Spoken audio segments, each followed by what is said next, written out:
This client from Cobham contacted me in despair. She was quite concerned about her travertine tiled floor, which was cracking.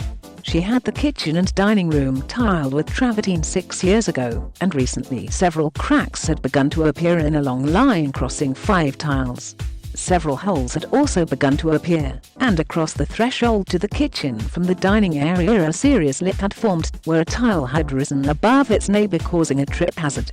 After removing a tile from an unobtrusive area, I began to see where the issues lay. The tiler had dabbed the adhesive.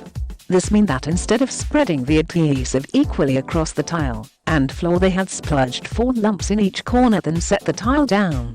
This is poor working practice that will sooner or later become apparent.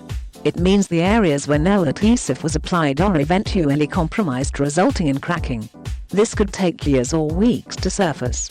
After some discussion, we decided that I would remove and replace 6 tiles in total.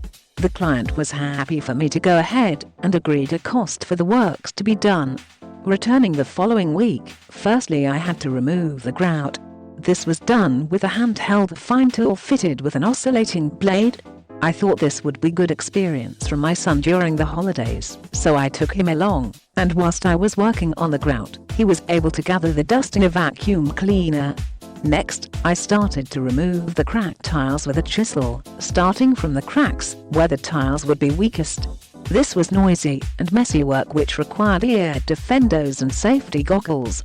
The process took several hours with the help of my son on general assistance duties. Once the tiles were removed, this just left the remaining adhesive attached to the floor to get removed. This was the hardest part of the job, a lot of hammer and chisel work with as much dust gathered as possible to try and contain the mess. I had warned the customer that a considerable amount of mess would be produced, and request that she should remove as much items as possible, and to tape up her cupboards. Finally, I filled several holes in the subfloor, so I would have a flat surface to lay the new tiles on. I left it there for the night to solidify. Returning the next day, I began laying the replacement tiles down. Color matching replacement tiles is a difficult task as travertine is a natural product and colors vary greatly, so these were a pretty good match. Once the adhesive had set, I grouted in the newly laid tiles, and once that was dry, set about applying a sealer. For this I used 2 coats of Tile Dr. Ultra Seal, which is an impregnating sealer that doesn't alter the color of the stone. This would ensure they were nicely protected, and hopefully the client will not experience any further issues.